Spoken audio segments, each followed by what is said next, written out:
Et salut à tous, c'est Wirtou et on se retrouve aujourd'hui pour une petite, je pense, parce qu'il n'y a pas beaucoup de choix, vidéo tier list sur les films, mais seulement les films Star Wars, sortis entre 77 et 2019. Alors, vous voyez, donc j'ai fait mes cases, le Graal, A, bon A parce qu'à chaque fois quand on met A, ça met une, B c'est inutile et n'aurait pas dû voir le jour. Donc je vais commencer pas par le premier qui est sorti, mais par le premier de l'histoire, donc ça sera par la menace fantôme. Bien évidemment. Parce que je sais que ce genre de choix va faire la guerre. Ces choix, ne concernent que moi. C'est mon avis. Ça veut pas dire que mon avis est le bon. Ça ne concerne que moi. Vous avez le droit d'avoir d'autres avis. Même s'il y a certains films, surtout un, je ne comprendrai jamais votre avis, mais il faut l'accepter. Malheureusement, on ne peut pas choisir les avis des autres. Donc, en vrai, sincèrement, cet avis ne concerne que moi. Pas besoin d'insultes entre vous, cela ne sert à rien. Et donc, alors nous allons commencer par la menace fantôme. La menace fantôme, premier Star Wars que j'ai vu au cinéma, 1999. Et oui, bon, j'avais déjà vu les trois autres en cassette, bien évidemment. Mais le premier que j'ai vu au cinéma, la menace fantôme, avec la jeunesse d'Obi-Wan, le début de Anakin. Franchement, c'est sûr que c'est pas le meilleur, on est bien d'accord. En plus, la prélogie, quand elle est sortie, elle a eu beaucoup de critiques, elle aussi, comme la postlogie. Mais pour moi, la menace fantôme mérite quand même un B. C'est pas le grand film Star Wars, mais comparé à ce qu'il y a derrière, il y a pire. Alors ensuite, l'attaque des clones. L'attaque des clones, je le mettrais en C. Pourquoi? Bah, je trouve que sur les 6 premiers, c'est le plus gnangnan. Il y a trop de scènes gnangnantes justement entre Padmé et Anakin qui ralentissent le film. C'est ça que je trouve dommage dans celui-là. C'est des scènes un peu gênantes, gnangnantes. Enfin, c'est pas un Star, on s'en fout un peu leur amour là. Enfin, même s'il fallait qu'il y ait l'amour justement pour expliquer la naissance de Luke, ça je vais pas le contredire. C'était pas les meilleurs moments de Star Wars. Geonosis, ça va. Bon, heureusement, il y a le dieu, notre dieu, le Saint Graal, enfin tout ce que vous voulez, il y a Dieu qui est là pour relever le niveau. Mais c'est vrai que sans Obi-Wan, le 2 aurait été un peu. Voilà. Mais bon, il reste quand même supérieur à certains. On arrive donc ensuite au 3, la revanche des Sith. Et là, on va pas tortiller du cul pour chez droit. Le 3, c'est le Graal. C'est tout, il a rien à dire. C'est le meilleur de tous. Vous pouvez pas faire mieux. Le 3, c'est la révolution du cinéma, le plus grand et le plus long combat de toute l'histoire du cinéma, le plus beau aussi. Avec notre dieu Obi-Wan, la bataille. Non, non, vous pouvez rien, non, non, Obi-Wan. Rien que juste pour la musique et le combat entre Anakin et Obi-Wan sur Mustafar, c'était obligé de mettre le meilleur. Avec le retournement de situation, la trahison, la, la descente aux enfers de tous les Jedi un par un, qui au final ne sont pas très très forts. Hein, petite dédicace à Kit Fisto qui est. Comment dire, Kit Fisto, il est décrit, enfin. On l'explique que c'est l'un des plus grands Jedi, l'un des maîtres Jedi les plus puissants dans Clone Wars. Et il meurt comme une merde dans l'épisode 3, quoi. C'est. Bon, heureusement, lui, il a parié eu deux coups quand même. Ses deux potes, eux, ils ont même pas parié un coup, ils se sont fait niquer direct. Mais quand même, Kit Fisto, autant les deux autres, on n'arrive pas à sortir leur nom, mais Kit Fisto, on le montre quand même comme l'un des Jedi les plus puissants dans Clone Wars. Pour mourir comme ça, comme une merde, c'est. Ouais. Voilà. Qu'est-ce que je vous dise? Voilà. Ensuite, après ça, il arrive donc Rogue One. Dans la chronologie de l'histoire. Et Rogue One, pour moi, c'est le meilleur film réalisé par Disney à ce jour. Y a pas à dire, c'est le meilleur Disney réalisé à ce jour.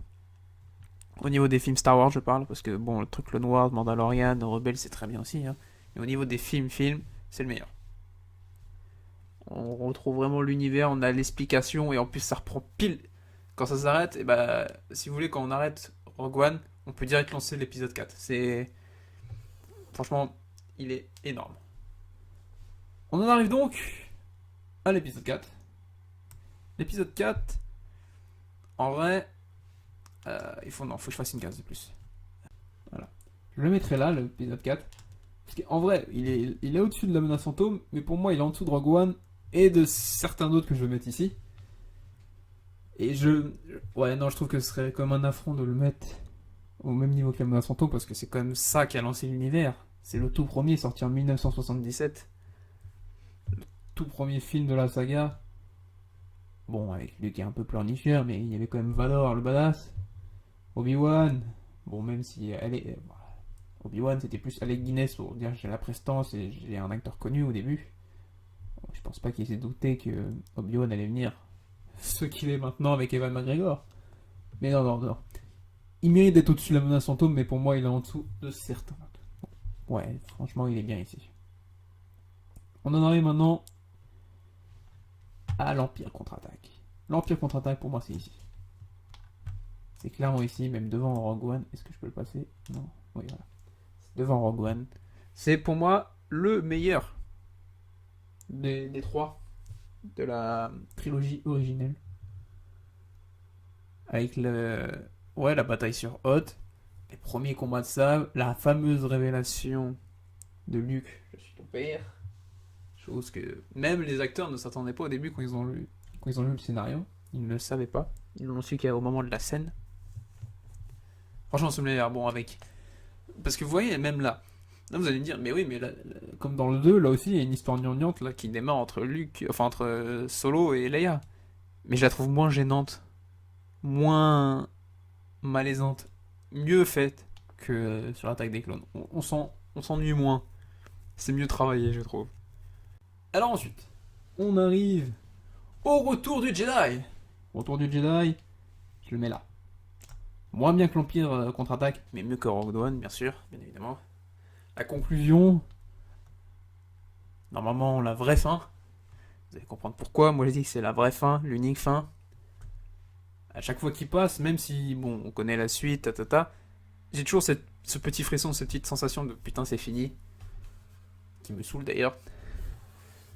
C'est la bataille sur Endor, le combat, Vador qui est enfin sauvé du côté obscur, qui revient à la lumière.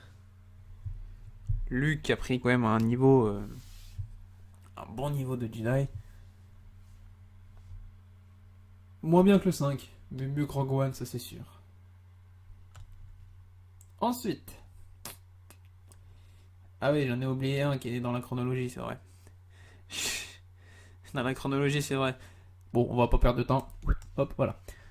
C'est tellement nul ce film que vous voyez, je l'ai oublié. Alors que normalement, il est en même temps, je vois juste avant. Non, il est même avant Rogue One. Donc normalement. Non, nul.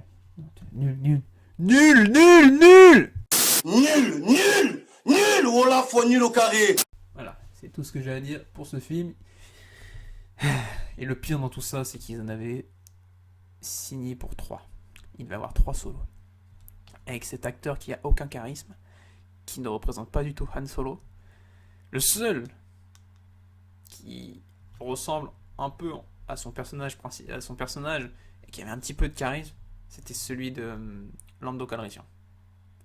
C'est tout. L'acteur de Solo, j'ai oublié son nom, il sert à rien. Emilia Clarke, Kira, ouais bon, elle est bien gentille, mais elle est juste là parce qu'elle s'appelle Emilia Clarke, je pense. C'est tout. Kira, voilà. Le seul intérêt, entre guillemets, c'était, pour ceux qui ne savaient pas, le retour de Dark Maul. Enfin, qui prouvait, parce que ceux qui regardent pas les dessins animés et tout, en gros, ou qui lisent pas les mangas, enfin les animés, mangas, tout ça, ils savent pas, enfin comics plutôt. Donc là, c'était le retour officiel de Dark Maul, qui disait qu'il était pas mort, un peu comme... Ah, mais si je le dis, attention, je vais dire un petit spoil de Mandalorian, donc coupez là si vous voulez pas entendre et revenez dans 15 secondes.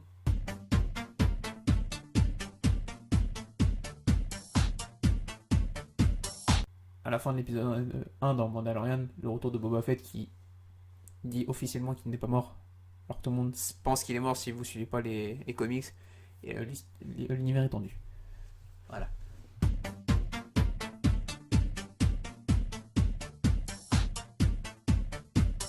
Donc, inutile, n'aurait jamais dû voir le jour. Là-dessus, on est d'accord, je pense, pour pas mal de monde. Bon, maintenant, il va arriver la Discord. On arrive sur la postologie. 7, 8, 9. Alors, recette. Copie conforme du 4. Ray qui ne connaît rien à la force, qui est badass d'un coup. Un méchant sans aucun charisme, qui fait que chouiner. Un Stormtrooper renégat qui sait manier le sabre. Un affront fait à Luke. Chewie et Han Solo qui sont perdus. En plus, ils tuent Han Solo. Ils ont séparé Han Solo et Leia. Voilà, inutile.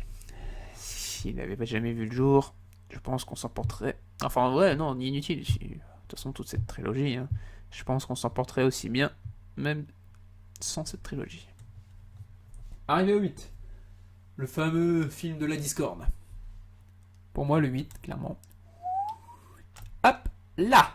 N'aurait jamais dû voir le jour. Avec ce connard de Johnson qui a voulu niquer tout. Okay, c'est même pas qu'il a voulu, il a niqué toutes les bases. Bon, même si c'était pas franchement des super idées ou des super bases, enfin, des trucs. Tout ce que J.J. Abrams avait posé, et bah Johnson, il l'a niqué. Il a tout niqué. Tout ce qu'il avait dit, enfin, préparé pour la trilogie, bah il a tout niqué, il a tout balancé, il a fait hop, poubelle, poubelle, poubelle. Le mec, il n'a pensé qu'à sa gueule. Il a fait son univers comme lui, sa vision de Star Wars, il a posé ça là. Il s'est posé ses petites billes avec le petit mec qui a la force à la fin du 8, parce que de base, il devait produire le 10, 11, 12, Johnson. Il a posé ses billes en mode hop, vous voyez, lui je l'intègre comme ça, et il sera. Parce qu'il devait être. Ce petit gamin là, il devait être dans la série de 10, 11, 12 de Johnson. Il s'est posé ses billes. Hop, il a pensé qu'à sa gueule, il a tout niqué, aucun combat de sabre, juste un petit combat contre des gardes prétoriens là, avec Kylo Ren, mais il n'y a vraiment aucun combat de sabre. Alors Luke, n'en parlons pas, Luke il a dézingué Luke, c'est passé de la légende à moins que rien, le mec qui est trouillard, qui veut plus sortir de son île, qui se bouge même pas, qui envoie carrément un hologramme de lui. Non, même Luke il l'a dit, il savait pas. Luke il a appris sa mort le jour de l'avant-première au cinéma aux États-Unis. La première diffusion du film, il ne savait même pas qu'il allait mourir. Et quand tu vois la gueule de Luke, quand il sort de la séance, le mec il est dépité. Il en peut plus, il est vénère, mais tu sens qu'il a envie de taper Johnson. Il fera rien, mais tu sens qu'il a envie de le niquer. Parce que là, Johnson il vient de niquer le personnage qui a rendu Mark Hamill. Le seul personnage vraiment qui a fait que Mark Hamill est Mark Hamill. C'est vraiment, bon, même s'il a fait les voix du Joker et tout, Mark Hamill, la première chose que tu vois, enfin la première chose que tu penses quand tu le vois, c'est Luke Skywalker. Et lui, il l'a niqué, mais il l'a niqué en 2 secondes. Bref, il aurait jamais dû voir le jour, ce 8 à la noix là, avec les 35 minutes inutiles au casino. Là. En fait, c'est pas du tout un Star Wars. Alors, le film 8 en soi est un très beau film, que ça soit au niveau avec les images, le son, tout ça. Là-dessus, c'est un très beau film. Mais c'est un très mauvais Star Wars, c'est tout. Le 8, il passe 2h30, c'est 2h30 de course-poursuite à 6 km/h dans l'espace. Tout ça pour qu'à la fin, l'autre connasse, que personne ne blaire, se décide à faire « Oh bah tiens, je vais faire vitesse lumière dans tous les vaisseaux, ça va niquer tout le monde. Tu pourrais pas faire ça depuis le début, connasse ?» Bref. Une demi-heure à aller dans un casino pour, au final, échouer, tomber sur un mec random qui fait « Oh bah moi je vais vous aider » et qui les aide. Bah non, je suis pas d'accord, non. C'est inutile, c'est de la merde. Petit aparté, je continue à dire, c'est mon avis. Vous n'êtes pas forcément obligé de penser comme moi, et je n'ai pas forcément la science infuse. Mais c'est ce que je pense. Et bah alors, Snoke, au final, hop, on le tue comme ça. Bah du coup, c'est qui le grand méchant? Parce que Kylo Ren, le grand méchant, vous êtes gentil, mais non. Non. Kylo Ren, il n'a aucun charisme pour être le grand méchant, il n'a déjà aucun charisme pour être un petit méchant. Captain Phasma, bon, au final, on n'aura jamais su vraiment à quoi elle servait. Mais Johnson a niqué toutes les idées de J.J. Abrams, comme Rey c'est qui? Bon, c'est personne, voilà. Hop, alors que J.J. Abrams, oui, avait une autre idée. On en arrive donc au 9. Alors au 9, au début ça devait être 2 personnes, je crois. Je crois que c'était pas les 2 de Game of Thrones, je sais plus. Enfin bref.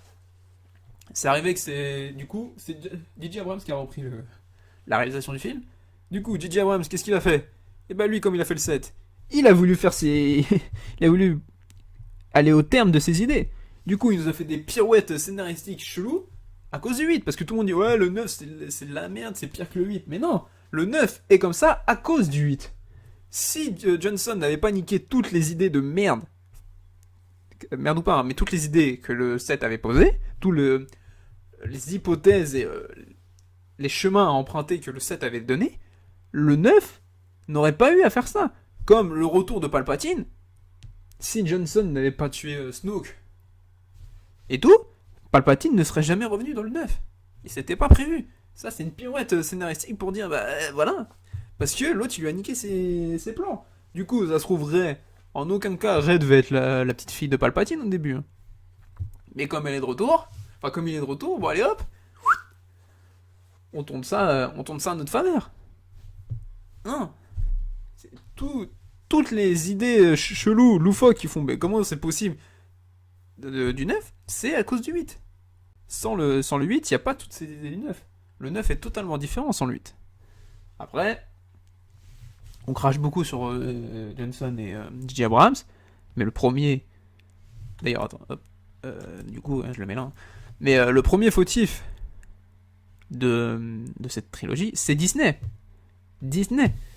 Est-ce que Disney, ils ont fait, tenez, toi tu prends le 7, toi tu prends le 8, toi tu prends le 9, maintenant démerdez-vous. Aucune trame. Aucun fil rouge, aucune ligne directrice. Hein, c'est prenez, faites, démerdez-vous.